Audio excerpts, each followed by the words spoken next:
Hey everyone, this is Robert. Thank you for tuning in. Thank you for watching the podcast. Today we're going to be chatting with somebody who's been on VO Twitter for some time, but nonetheless, I'm proud to have them on the show. So, thank you very much, Melissa, for joining me today. Yeah, thanks for having me. I'm excited to be here. Yeah, so am I. So, would you like to share? Because I know you do voiceover and you're into a lot of stuff. So, let's share with the audience what is it that you mainly do day to day, and yeah, just to get to know you, like icebreaker, the work that you've done, and all that good jazz. Yeah, so my day-to-day stuff, crank out as many auditions as possible. Typical life of a voice actor. I do a lot of audio dramas and visual novels, some video games.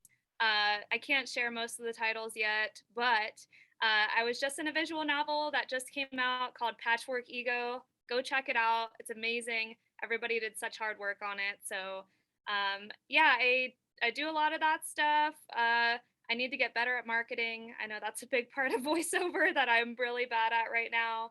And then I'm also a waitress because VO is not paying my bills yet. So, got to have some way to rake in some cash. But yeah, and then I just hang out with my two cats and my fiance, and we have a good old time watching anime and playing games. Yeah, congrats, by the way. Thank you. Yeah, yeah. So, I guess my first question is, how has this, I guess, new lifestyle, so to speak, since COVID started, how has it been? Because I know you've been pretty busy with stuff. So, what are some like hobbies that you've been picking up and just share just how your life has been since, I guess, the we're living in the, I guess, new age of being quarantined and whatnot. So yeah, how has that been going for you? Well, it was pretty shocking for me because I moved to Las Vegas right before COVID started. So I was just moving to this new place where I didn't know anybody except for my fiance. And we just had to stay at home. I didn't have the opportunity to really make a lot of friends because it was just like, all right, stay home and then mask up when you go out. And it was just kind of a scary situation. And I want to do my best to make sure everybody's safe too. So I don't want to, you know, not abide by the rules. uh, it's definitely been an adjustment. I was lucky because I worked from home for 5 years already before the pandemic started. So I worked for an animal rights organization, and I was just so incredibly lucky because a lot of people had to adapt to this work from home environment, and I had already been doing it. So I definitely call myself lucky in that regard. But yeah, it's just it sucks. I mean, nobody likes living in a pandemic. It's really a bummer, but just making the most of it. And I found a voiceover during the pandemic, so I'm grateful. So how did you get started with all of this? Just with your little creative endeavors, dabbles into entertainment, I suppose. Yeah, so I grew up acting on stage. I always loved acting. I was in some plays and some musicals because I love to sing as well. Um, and as I got older, I went to college, I took a couple acting classes, but I didn't study acting. So it was really hard for me to find opportunities to continue doing what I love. So once I graduated, it got even harder because it's like, all right, there's nothing around me unless I like seek out some local groups, which luckily, when I moved to Las Vegas, I just randomly was browsing and I came across a voice acting studio here. And I was like, voice acting, that sounds cool because I've never thought of doing that before. And so I went and I took a class, just like a beginner class, and I was like, whoa, wait, I love this. And this is exactly like the kind of thing that I've been looking for. And so I just started taking endless classes from that point on. I'm still taking so many classes. But that's really like, the rest is history because I just took that one class and I fell in love with it. And now I've just been going hard ever since. I mean, that's what you got to do. Hell yeah. Oh yeah, definitely. Because everybody's journey, like everyone moves at different paces, and no one has this exact same journey as the next person. So it's yeah, everyone's different. For sure. Yeah. And I think that's an important thing to remember too. Like, you can't compare yourself to people who have been doing this for so much longer than you have, or even people who have been doing it the same amount of time as you have, because I genuinely think that we're all where we're supposed to be at this point in time. And, you know, good things are coming our way.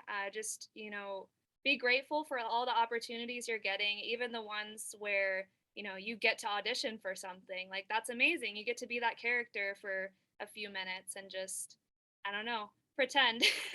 So that's the mindset I try to keep, because you're right. Everybody's journey is different, and that's totally okay. Oh yeah. And that's a very important lesson to keep in mind when it comes to this. Because I know that it's a pretty tough field to get into.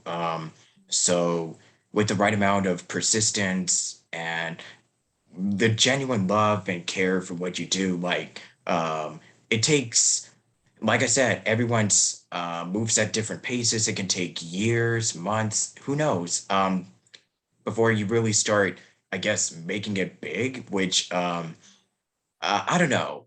I kind of have I'm kind of the person who's like, okay, so I know that this is definitely what I'm called to do, and I'm gonna stick to this, and I'm gonna do my best to persevere. And no matter how hard it gets, I'm never gonna give up. Like, hey, the only thing that is worse in life is regret. You don't want to be on your deathbed and be like, oh man, I wish I tried this out, you know? I mean, at Yeah. least if you tried, then that's really all that matters. I agree, and I have that same mindset. I don't wanna be on my deathbed being like, "What if?" It's just, Yeah. life is about taking risks, and if there's something that you love, do it. Like, whatever it takes, you know? So, I'm glad you have that mindset, because if you persevere, you're going places. Yeah. So how would you describe when you first got your start into VO? Um, well, it was definitely an adjustment, because, a lot of stage actors have this problem, from what I've been told, where we try to project too much into the microphone, like we're talking to the back row of an audience, because that's what we've been trained to do. So I've been called out on that a few times. Like, at the beginning, I don't have that problem anymore, but it was just like, I'm yelling to everybody, and they're like, the mic to do that. Um, so yeah, it was definitely an adjustment. I was really just training for about 9 months before I even touched auditions, because I wanted to make sure that I wasn't terrible throwing stuff out. Not that, like, uh, it's bad to start off and audition right away. Because I tell people that I think it's a good idea to do that, just because auditions are the best way to practice, really, like one of the best ways. So I think auditioning at the beginning is an amazing thing to do. But yeah, I trained, and then I started auditioning on like Casting Call Club and Twitter, just wherever there were public casting calls, I would be on those. And booking is hard. So it's just like, I had to come to terms with the constant rejection, because that's what this career is. Where it's just like, all right, no, no, no, no, no, like 100 times till you get a yes, depending on you. But that's the rate I hear all the time. It's just like 1 in 100, even from the pros. So I mean, it's been kind of like that for me too, where it's like, all right, got to grind out as many as possible until I get that one yes. And that's why, along my journey from the beginning to now, at the beginning, I was really thinking, this is work. I need to like be really diligent in figuring out these scripts and like make sure I have them to a T. But I don't think of them that way anymore. I just think like, hey, I'm going to have fun, because chances are I'm probably not going to get this role. So it's like you might as well have a good time doing it, and it's supposed to be fun. So I've come a long way in my mindset where now I think, all right, this is supposed to be enjoyable. I got into this because I like it. So yeah, now I get to do some really awesome projects that I really am grateful to have the chance to work on. So yeah, it's been a journey, and I haven't been doing this that long. It's been like uh, since January 2021. So I'm grateful to be where I am right now, for sure. Not bad, not bad. Um, I think I started around 2017 and I'm just slowly but surely navigating my way through the rejections and the I wouldn't want to say heartache and pain, but like I mean, yes, it is a struggle, but I'm just doing my best, just Yeah, living. that's all you can do. Yeah. So, with your experience on stage, do you think that really helped with the skills that you developed in the past? Did you feel like it really helped you? Was it like a seamless transition, or did you have to learn a couple of steps along the way when it came to doing voiceover, considering you had a Well, background with theater and whatnot? hmm I think having a background in theater really, really helps because you have those acting techniques that you learned that can be transferred to voiceover. But there's a lot of nuances and new techniques that you have to learn because, with theater, people can see your face, they can see your body language. But with voiceover, you're conveying all your emotion through your voice, and that's it. So it's like, finding out those little nuances and those inflections that you can do in your reads, really, it was definitely an adjustment there for me. But I think like theater has been so helpful because I had the acting experience, so it wasn't like starting from zero to be like, all right, how the heck do I act? Granted, I wasn't a very good actor, so I'm still trying to learn how to be good.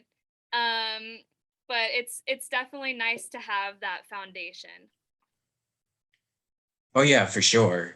Yeah, definitely. And I very much agree with everything you said. I don't think there's anything I can really add to that because it was so good. Oh, thanks. So, uh, was your family like growing up?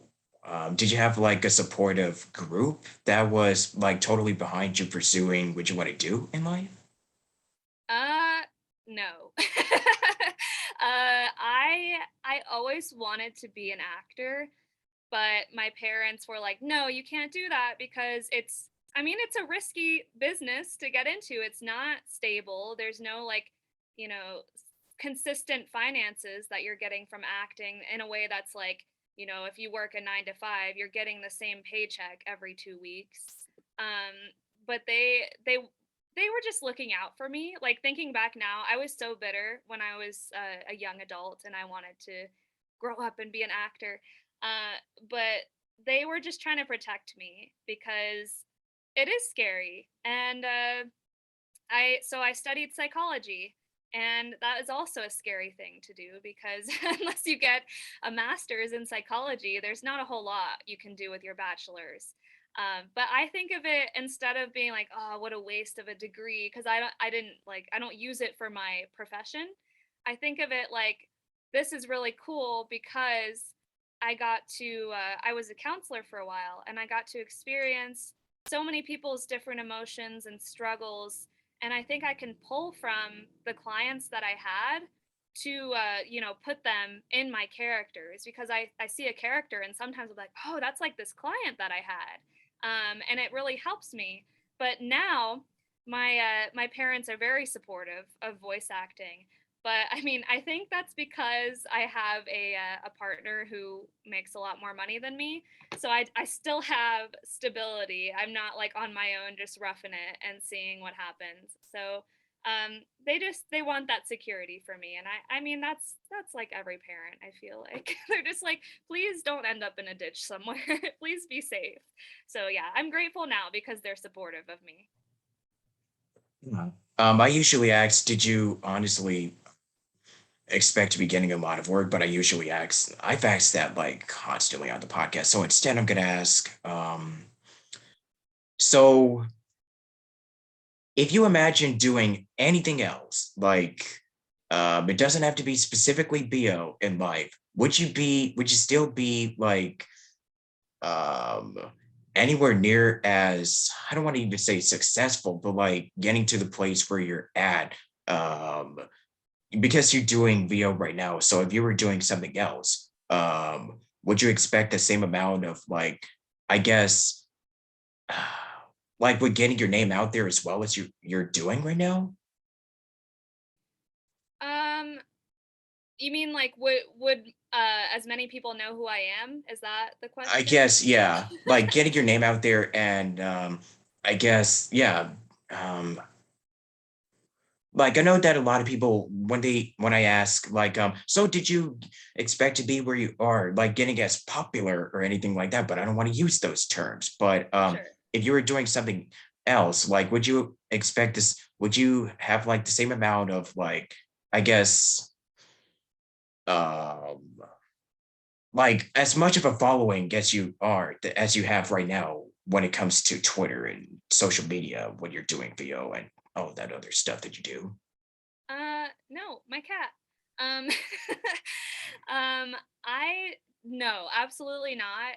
Because my job prior to VO was I worked on social media for an animal rights org, and so I since that was my day job, I did not want to do it for myself at all because I was so like that was my job all day long. I didn't want to have to work on it again because it is work at the end of the day. Like I really enjoy social media and I think I've met so many incredible people on there, but it's like it's hard. It's hard stuff. So I was running, well not well like helping run Instagram, Facebook, Snapchat, a texting service for this organization, and so it was like so it was like exhausting.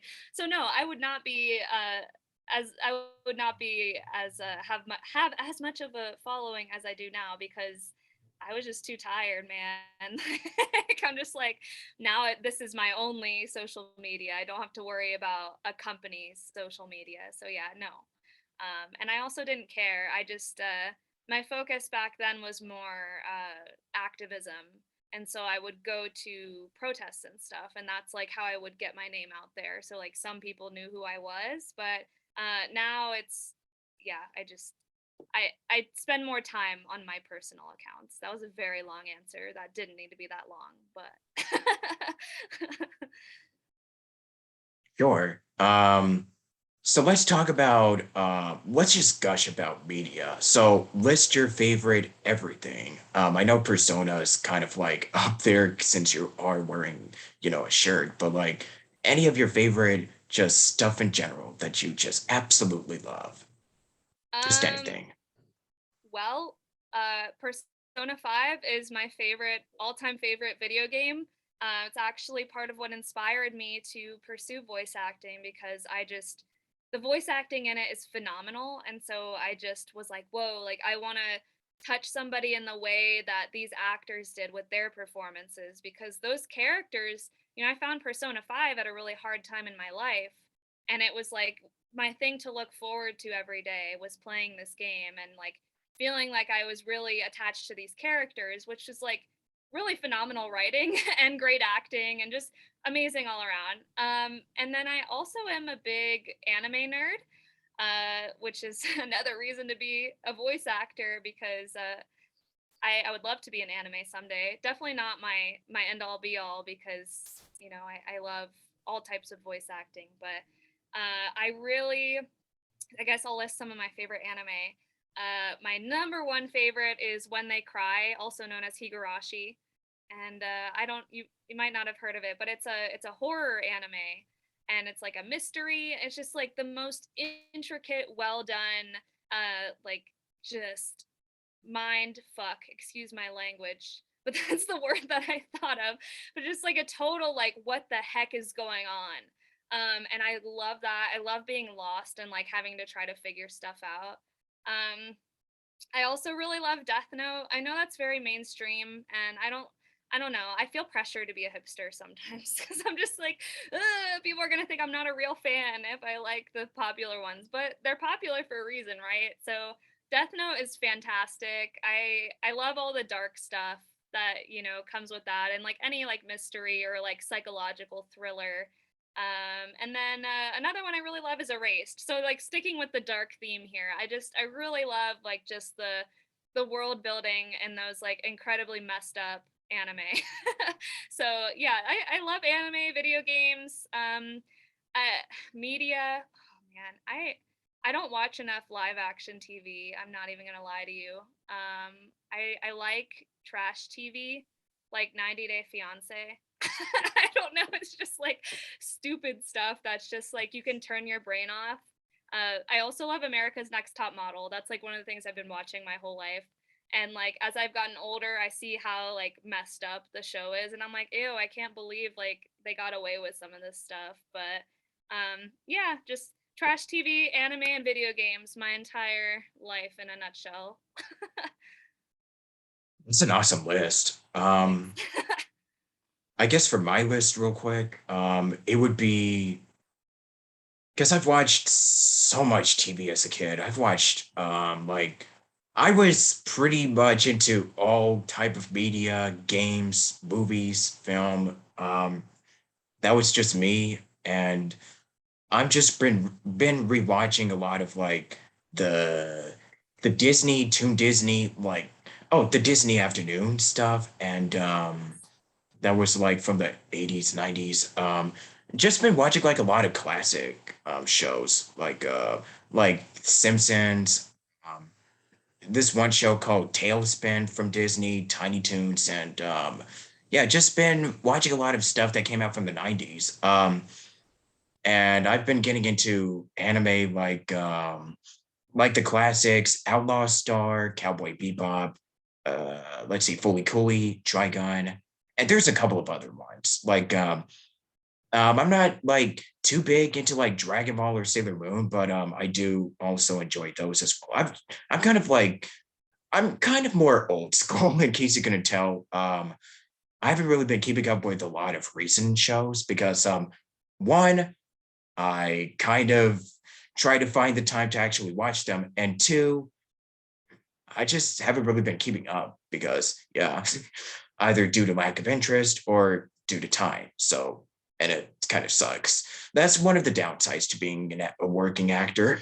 Uh, Yeah, yeah, I but feel like you video, though. yeah, I was just gonna say, nostalgia. I'm always here for that too. Like I'll stay watching shows that I watched when I was a kid, just because it feels good, to yeah, do stuff like that. So I totally understand that.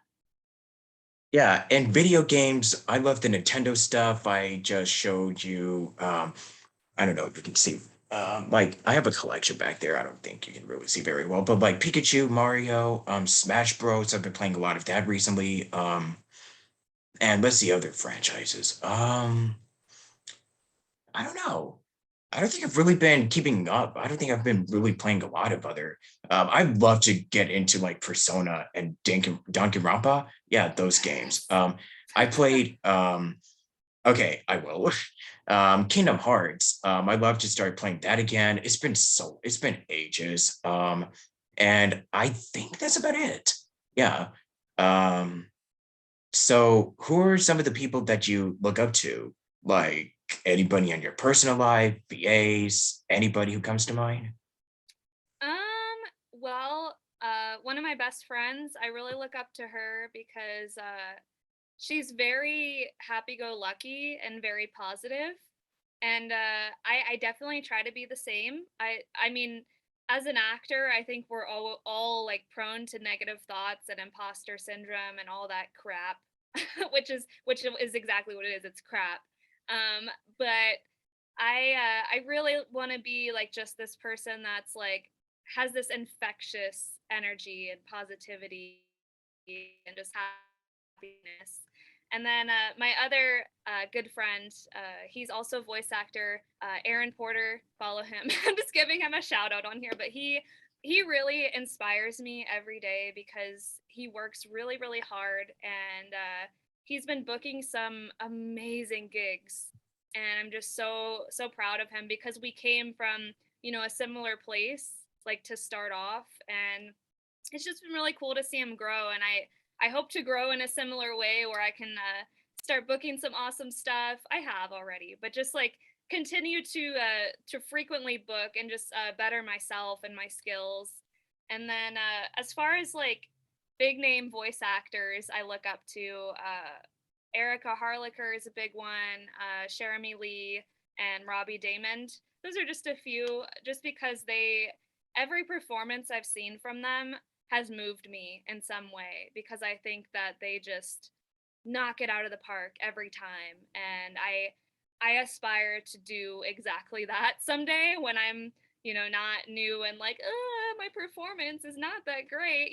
I do my best, but I just to get to that level would be amazing. So those are a few people I really really really look up to. And do you have any favorite projects that you've worked on so far? And Yeah, favorite so roles? Yeah.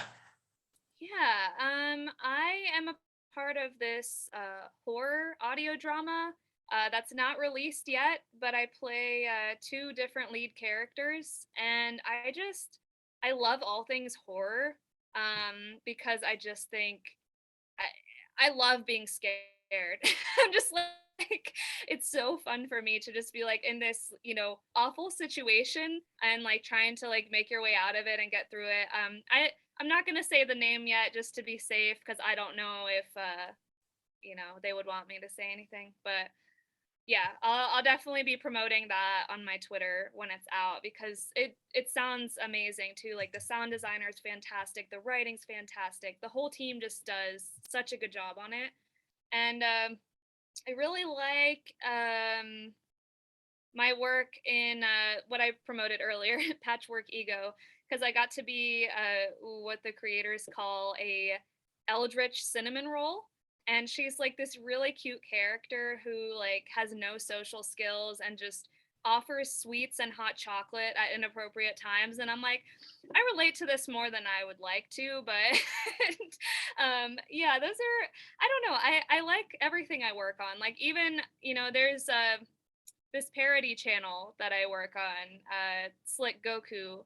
And it's just like me and some of my friends being stupid and doing improv and just being completely silly and laughing. And it's just every time I have one of those sessions, I'm just laughing and my mood's immediately boosted. So I love working on parody stuff too. Like it's just so fun. So those are a few things.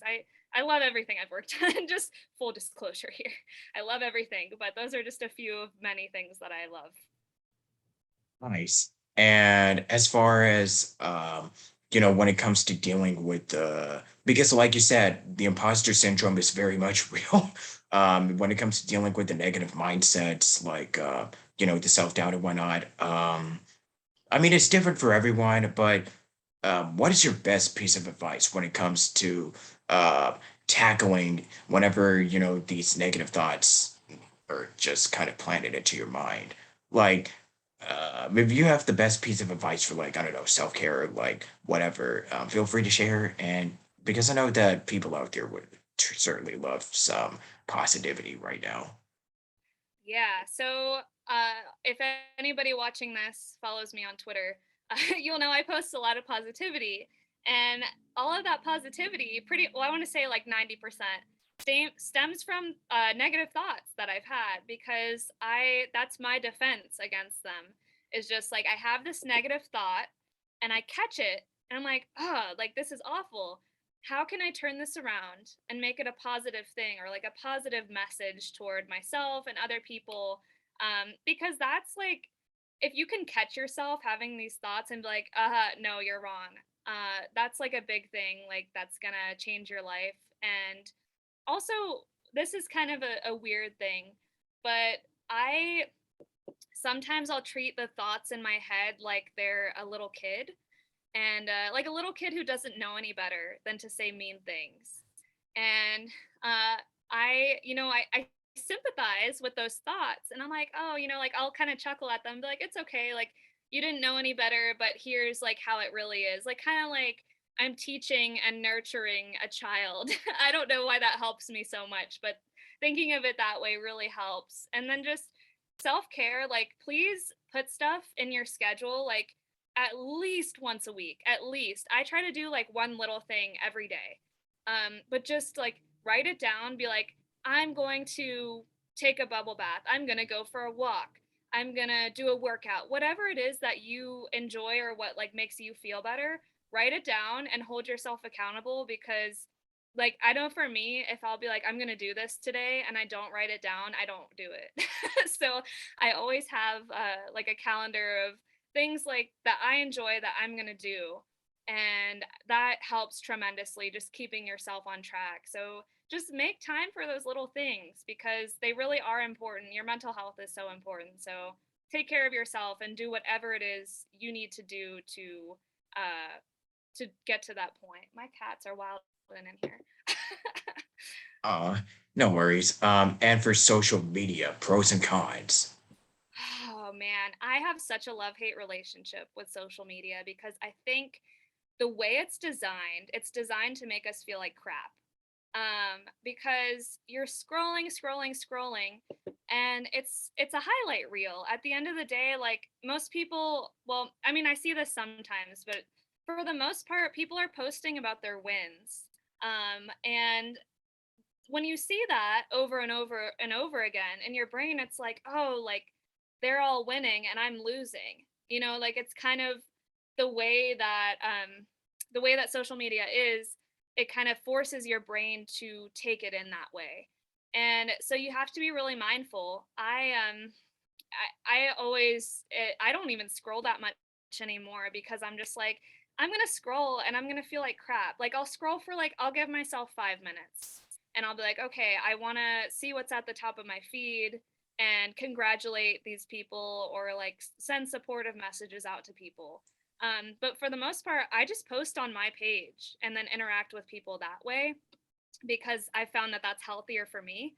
But as far as pros, it's like the best networking tool out there because you have access to so many people. Like there are other actors, there are casting directors, there are engineers, like so many people on there that you can connect with and be like, you know, befriend or interact with their stuff. And it's just a way to get people to know who you are. And another pro for me is I get to, you know, contribute positively most of the time. I definitely have my bad days, and I never ever want to be like a toxic positivity account because we all have crap days. That's how it is. And we need to accept those feelings that we're feeling on those crap days and process them.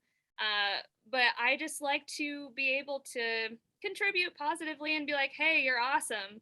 Or, you know, hey, those thoughts in your head are crap. Don't listen to them.